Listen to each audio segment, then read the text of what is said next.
मुफ्ती साहब, हमें ये कहा गया है कि हमने ग़ीबत से हद्दुल इम्कान कोशिश करनी है कि हम बचें, लेकिन मेरा सवाल जो मैं सोच रही थी कि मैं आपके सामने रखूँगी कि हमें कहा गया कि हम अपनी ज़ुबान की हिफाजत करें। अगर हमने अपनी ज़ुबान की हिफाजत कर ली तो हम किसी के बारे में बुरा बोलेंगे नहीं, और सिर्फ़ क्या ज़ुबान से बुरा कहना या फिर कोई जो बुराई हो रही है वो सुनना, उससे भी हमें इज्तनाब करना चाहिए। अपनी ज़ुबान की हिफाजत हमें किस कदर करनी चाहिए और कैसे करें, ये बताते हैं। देखिए, अल्लाह वाले जो रोज़े के हवाले से बात करते हैं वो कहते हैं एक तो रोज़ा ये कि आपने खाने पीने से और नफसानी ख्वाहिश से बच गए, और रूहानी रोज़ा ये होता है कि ज़बान वहाँ इस्तेमाल हो जहाँ ज़बान का हक़ है, यानी आप इससे ग़ीबत ना करें, कान से आप ग़ीबत ना सुने, आपका दिलो दिमाग बुराई की तरफ ना जाए।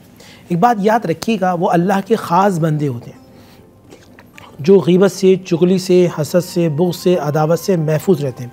याद रखिएगा, इस दिल के अंदर अगर ग़ीबत है, बुग़्ज़ है, अदावत है या आप चुगलखोर हैं, तो अल्लाह की रहमत इस दिल में कभी नहीं आएगी। एक हदीस मेरे जहन में अब यही, वो चुगलखोरी के हवाले से, वो भी ग़ीबत की छोटी बहन ही समझ लीजिए। ला यदखुलुल जन्नह क़त्तात औ कमा क़ाल अलैहिस्सलाम, ला यदखुल, इसका मतलब ये कि हुज़ूर ने फरमाया चुगलखोर कभी भी जन्नत में दाखिल नहीं होगा। अल्लाहु अकबर कबीर। ला यदखुलुल जन्नह, ला यदखुलुल जन्नह क़त्तात, चुगलखोर जन्नत में दाखिल नहीं होगा। तो इसी तरह जो लोग ग़ीबत कर रहे होते हैं, इसका मतलब अल्लाह ताला जन्नत में बंदे को भेजना चाहता है, बंदा जाना नहीं चाहता। अल्लाह लोगों के सामने उसकी इज़्ज़त को बुलंद करना चाहता है, बंदा ग़ीबत करके अपने आप को खुद ज़लील कर देता है। नबी अलैहिस्सलाम के ये हदीस है कि हर जुमेरात के दिन, शब जुम्मे के दिन, अल्लाह के नबी सल्लल्लाहु अलैहि वसल्लम की बारगाह में हमारे नाम अमाल पेश किए जाते हैं। हमारी बदअमालियाँ होती जो हमें जहन्नुम के करीब करती। इसमें मैं आपको एक छोटा सा मैसेज आपको ये दूंगा, हम अल्लाह के नेक बंदों के साथ बैठना शुरू कर दें। अल्लाह के नेक बंदे कौन?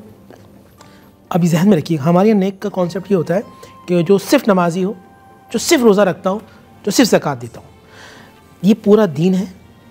जो अक़ायद का भी मजबूत हो, अखलाक भी उसका बेहतर हो, उसका किरदार भी बेहतर हो, उसकी ज़बान भी बेहतर हो। जब भी बहन बात करिए हदीस के हवाले से, अल्लाह के नबी ने मुझे जो 2 चीज़ों की ज़मानत दे, मैं मोहम्मद उसको जन्नत की ज़मानत देता हूँ। सुभान अल्लाह, 2 चीज़ों की ज़मानत। एक जगह हदीस में 6 का, एक जगह 2। फरमाया 2 कौन सी? फरमाया जो 2 जबड़ों के दरमियान, यानी ज़बान, अगर वो उसकी हिफाजत करेगा और अपनी शर्म का की हिफाजत करेगा, मैं मोहम्मद उसको जन्नत की बशारत देता हूँ या जन्नत की ज़मानत देता हूँ।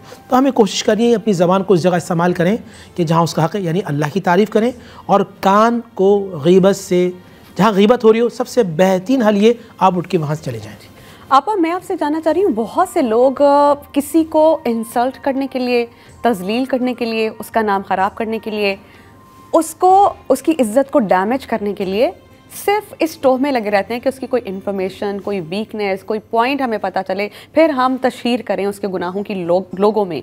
तो किसी की इन्फॉर्मेशन के लिए टोह रखना, जासूसी करना, नज़र रखना, और उसके बाद उसकी इन्फॉर्मेशन लेके लोगों में फैलाना कि उसकी इज़्ज़त ख़राब हो, ये कितना बड़ा गुनाह है अल्लाह पाक की नज़र में? ये बहुत बड़ा गुनाह है। और ग़ीबत, जो कुछ आपने सारी निशानियाँ बताई, यकीनन परवरदिगार आलम ग़ीबत को मरे हुए भाई का गोश्त खाने के बराबर कहता है। तो हमको अल्लाह से तौबा इस्तग़फ़ार करनी चाहिए और कोशिश ये करनी चाहिए कि हम वहाँ से उठ जाएं, हम वहाँ पर बैठे ही नहीं जहाँ पर इस तरह की बातें हो रही हों। मुफ्ती साहब, यही सवाल मैं आपके सामने रखना चाहूँगी कि एक शख्स, हो सकता है उसमें कोई खामी हो, गलती हो, कोताही हो, लेकिन इंटेंशनली सिर्फ इसलिए कि ये शख्स मुझसे रुतबे में बेहतर है या अल्लाह सुब्हानहू व तआला ने इसको ज़्यादा नवाजा है, हो सकता है वो एबिलिटीज़ से, हो सकता है उसका रिस्क हो सकता है कोई और इनामात हों, लेकिन अब आपको गुस्सा है उस पर किसी भी वजह से, आपका कोई वैसे उसके साथ झगड़ा नहीं है, लेकिन आप उसकी इन्फॉर्मेशन पे नज़र रखें, टोह रखें, जासूसी करें, और फिर उसका बुरा वस्फ ढूंढ कर लोगों में तशहीर करें कि और कुछ अगर मैं नहीं कर सका या कर सकी तो उसको, उसकी इज़्ज़त को नफ्स को डैमेज करूं और मेंटल पीस को तबाह करूं। अल्लाह सुब्हानहू व तआला क्या वईद देते हैं ऐसे लोगों के बारे में? एक बात याद रखिए, कुरान मजीद फुरक़ान हमीद में या अय्युहन नास, जब इसका अल्लाह इंतखाब फरमाते, इसका मतलब होता है तमाम लोग।